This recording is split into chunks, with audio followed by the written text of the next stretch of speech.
Mr. Johnson got me laughing. Talking about what they would have did to us back in the day.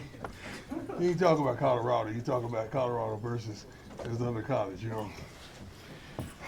I'm mad at him because he's not wearing my shades. So we're not speaking anymore. Let me see. The stairs got me. Let me catch my breath.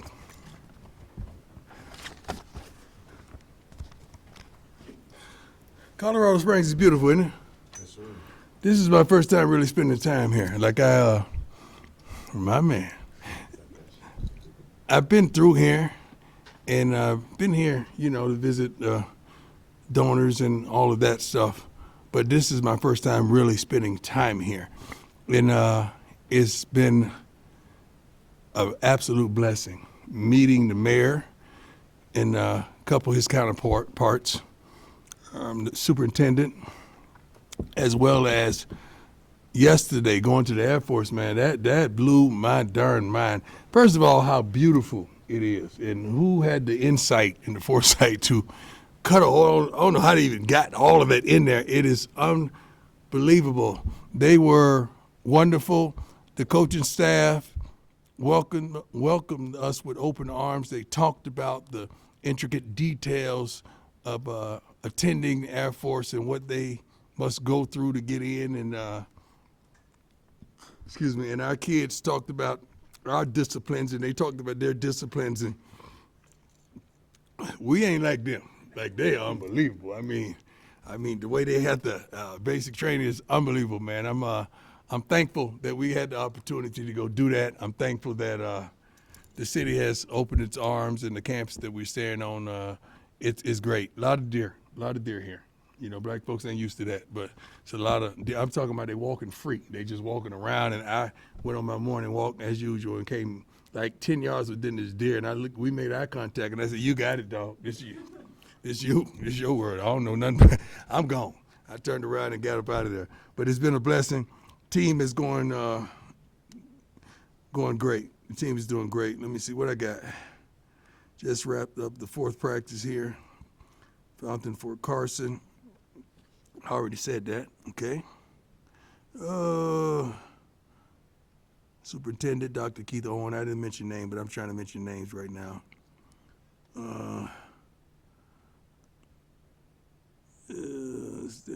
UCCS, can't say enough about the school, how good they've been to us. Chancellor, everyone, they've been phenomenal. Talked about the mayor. I'm going to try to enunciate this. Yerni Mobile Lade. Did I say it right? Anybody? Mobilade. You go, girl. Mobilade. And we rock the body, Mobilade. That's my man. He's great. Air Force visit, talked about that. Next fact is they talking about the size of our team, which is hilarious. 16 linemen is average 6'5", 310. 6 tight ends, average is 6'5", 255. Interior defensive lineman averages 6'3", 295. Defensive end average 6'3", 245. Cornerbacks average 6'1", 185. I don't think that's small by any means. As well as, let me address Coach Phillips, my man, love him to life, retired respectively. Nearly did a great job on, give me the name of the show. TMR Live. TMR, what is it? TMR Live, the Morning Run Live. Did a great job of Coach Phillips, talked about his 27 years of coaching experience, and he really coached last year for me because I was going through what I was going through, and he didn't want to leave me in that situation, so we had already talked about it. Rashad has been with us since Jackson State. I don't think you guys know that. Like, Rashad has been with us for quite some time, and sometimes people may give credit to others. J-Field did a great job, but Rashad has been there since Jackson State doing a phenomenal job. Like, he's done a lot of leg work. He's done a lot with the receivers. He's been there. So it was his time to rise up, and we're thankful and happy that we have him. Danny's progressing. Some good news the other day. We're optimistic. We're hoping he's going to return sooner than later. He's probably most definitely he's going to play against Georgia Tech for sure. If I know Danny, he's definitely going to do that. Other than that, we're wonderful. Let's go. Ladies first. Ladies first. Thanks. Just Mendoza, KKTV. Why did you want to come to Southern Colorado this week, and why did you want to get your team out here? Well, we wanted to go somewhere away that was significant, not just around the corner like a 45 minutes, 30 minutes. We wanted to get away so they couldn't have the really contacts to drive back home on an urge. Even though we're on buses, they're not doing that. No visitations or anything like that. No outside food coming in. They're doing a great job of feeding us. They're off the phones. We monitor that, and they're really getting to know each other and really getting a bond. Like I said at the table with a group of guys yesterday, and they was telling the stories about someone was sleepwalking and walked out of the room, and one of the coaches also fell out the bed and he got a bruise on his arm. It's been some wonderful stories that has transpired on the campus, also with me coming face to face with a deer. So we love it. We're bonding. We're getting closer. We're getting to know each other. We're getting to know each other a lot more because we're in one unit at all times, night and day. And it's been phenomenal. It's been phenomenal. My man, say it. There you go. Good to see you too. Did you get J. Phil? Come on now. Did you call him? Did I send you the number? Or I sent him the number. I sent him the number. He didn't call you? Can you call J. Phil and tell him to call Jack? J. Phil can't do Jack like that. Come on, man. That Jack is my dog. Y'all know that. Okay. But I want to ask, from the spring until now, what are some of the biggest areas of growth that you've seen? The unity, togetherness, them really understanding one another, understanding what the coaches desire, got a feel for tempo in the way we practice. Practices have been wonderful and very competitive. You see skirmishes and see fights, you're going to see that. If you don't see that, something's wrong. Like if you haven't contacted you for the first time in quite some while and you try to win a position or win a job and you don't have that passion, that fire in you when somebody go across the line, something's wrong. So we've had that. I'm not applauding that by any means, but I'm happy. so I'm pleased with the effort that we're giving. Sometimes it go a little far, but I'm pleased with the effort. Coach, when you talked to us a year ago, you had made some significant changes. Yes, sir. You flipped the staff again. What is it about this new coaching staff and this group of new players that make you confident? And you dealt with your own health issues. One at a time. I can't remember all that. Give me one at a time now. What will be different, I guess, now with the new group? What will be different this year? I think this is the best. This is not to demean any of the former coaches, but this is the best staff I feel like I've ever had in my coaching career, from youth all the way up. These guys are good, fundamentally sound, creative, innovative. They're born leaders. They're head coaches that are coaching the offense and defense. The young men are responding to them. Even special teams, we're doing that in a conglomerate effort, like we're unified on that. The defense is teaching these two special teams, the offense has these others. It's been great. I love the energy that these coaches are providing, and a new group of kids helps out tremendously. Helps out tremendously. Do you feel pressure with the turnaround this year, Coach? I apply pressure. I don't feel pressure. You know what pressure is? As a single mama, trying to make ends meet, there ain't no man in the house. And she got to be the mother, the father, the provider, the disciplinarian, and everything. There's a person laying up in the hospital right now with cancer, that they have some bad news, that they may have a multitude of weeks to live. That's pressure. This is football. I'm really good at this. I can play this. I can coach this. I can do this. And if you don't believe, God bless you. I need that. I like that. You put me in my comfort zone there. I'd rather be booed than clapped for, applauded. Because if you start clapping too much, I'm not going to trust you.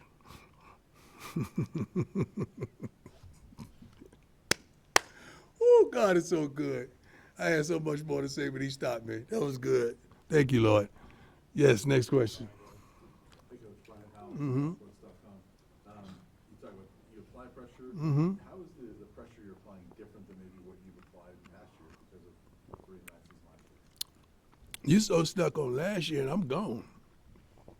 You have a whole new team. He just said we have a whole new team. We have a whole new staff, and you still talking about last year. We don't think like that, man.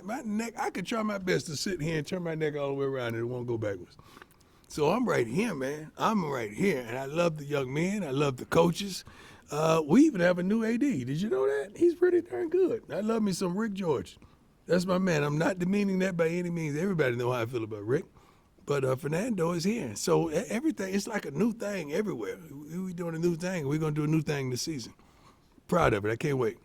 Just as a follow-up to that, you mentioned, Danny, I want to ask you, yesterday, it looked like Cam had kind of a scary thing when he went down, and then Taj White. Cam will be all right. Cam will be straight. And Taj? Everybody going to be good. Yeah. Coach Rivera, BuffSampede.com. I wanted to ask you about the offensive line room and kind of what you've been seeing out of that as you rotating a lot of guys through. Physicality. When you rotating guys, you bringing them through like that. When you're able to have 8 to 9 guys that can really start for you, you got to find a way to get them reps. You got to find a way to show them love and show them appreciation and respect and understand that you got a room. Now one guy goes down in practice, next man up. But you have the depth that you could do that. And these guys ain't no joke, man. Like they are violent, I would say. I would say they're violent. We have a plethora of running backs that can get the job done. Great question, my man. Coach, to kind of go with that, at multiple times this offseason you talked about how much you love the offensive line. Mm-hmm. What is it specifically about the offensive Their attitudes. When we recruited mentality. It wasn't just size and stature and status or where they came from. It was a mentality that they displayed on the field. It was a mentality that we spoke about when they came in to be recruited with their mothers and some with their fathers and loved ones. It was the mentality I was looking for in the conversations that we had. And all of those young men, they have that mentality, even some of the ones that we held over. Because anybody that didn't have it, we got rid of them.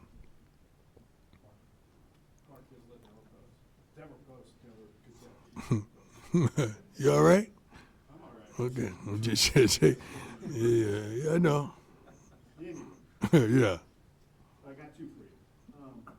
In the past, I've asked you about patience, and you wouldn't even let me get the word out of my mouth. You say you're not patient. Right. Have you learned to be more patient? In football or life, which one are we talking about? What does one influence the other? No, one is separate entities. Like I can't talk about the patience with my kids and the patience with football. They're 2 different entities. So what are we talking about? Football. Okay. Patience with football. Are you any more patient than you are? Yeah, than you were? much more at certain levels, at certain positions. I'm not patient with the secondary by any means because that's my thing. Probably with the receivers as well because that was my thing as well.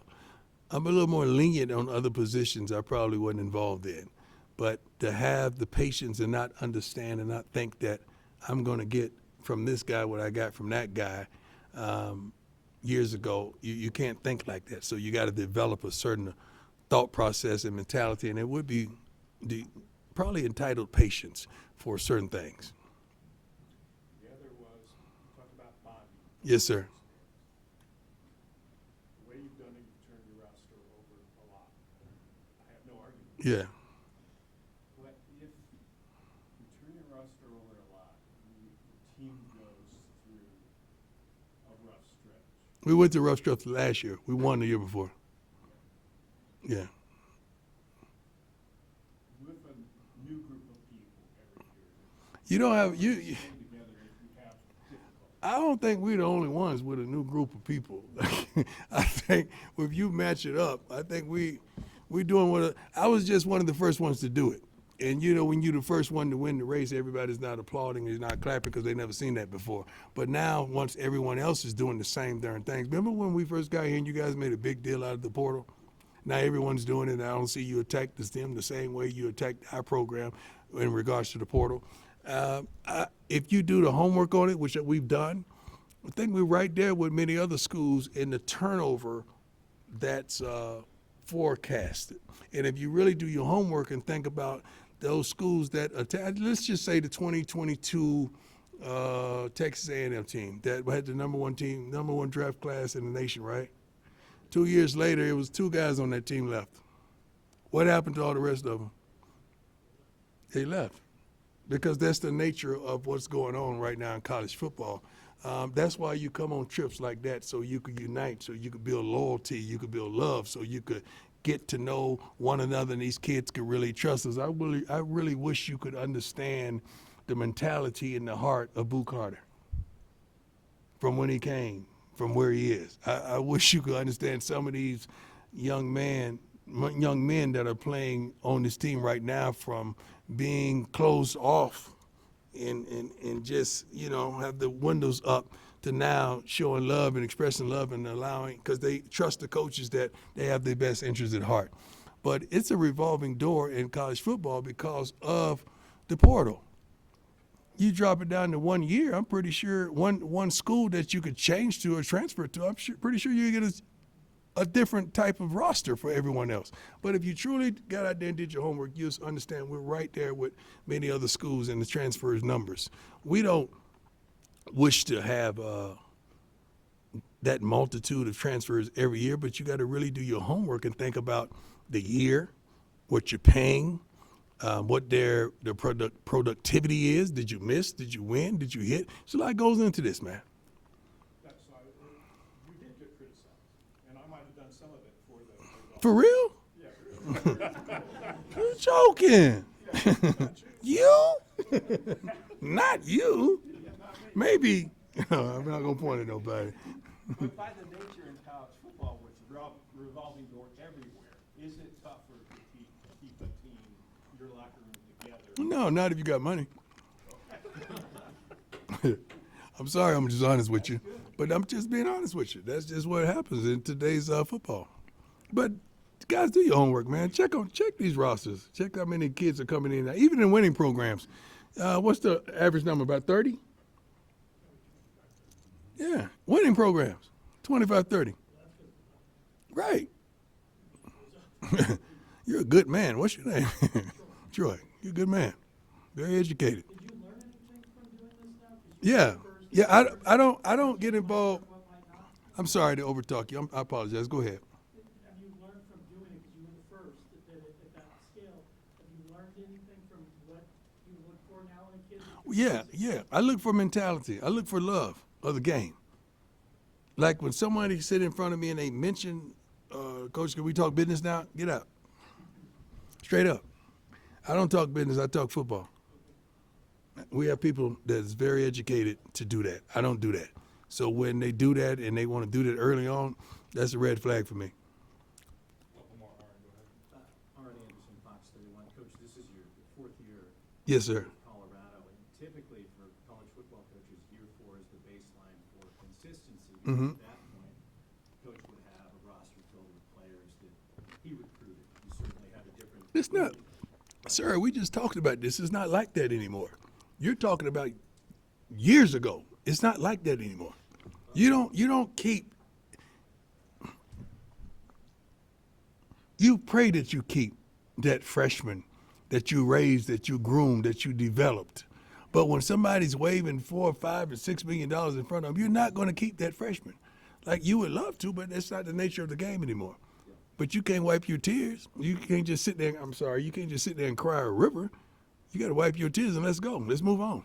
Is year 4 still considered the baseline? I don't know. I didn't hear that. And if so, what is your expectation for you? My expectation is to win. That's the only reason we're here. That's what I thought. Isn't that why we're here? Yeah, we got to win, man. That's it. That's what this is all about. This ain't about a friendly game of football. We came in to win. Barney Stapleton, Associated Press. Good to see you again. Good to see you, sir. You mentioned about the wonderful visit for the academy. Yes, sir. And I'm wondering if how beneficial it would be if the powers that be would allow you guys to scrimmage against the Falcons. Do you think that's something that's coming down the road? That's something I've been suggesting for quite some time, haven't I? And the NCAA felt compelled to allow FCS schools to do what we thought of quite some time ago. So we're not involved. They want to allow that, but even if we could just practice at the same location, would do it justice. We don't have to compete against one another, but I wish one day we could have a spring game against one another. It'd be wonderful for the state. It'd be wonderful for both cities if we did home and away. It would be a great look, I think, for college football and Colorado football. I would love that. We talked about that yesterday. We would love that. Hey, Coach, how you doing? How you doing, sir? Doing well. Scott Proctor, DMVR. I want to ask you about your linebacker, Gideon. Yeah. Just if he has been as advertised. You see me smiling when you said his name? That's my guy. That's my guy. For sure. Yeah. Why is he your guy? Has he been as what you thought he was in terms of More. physicality? More.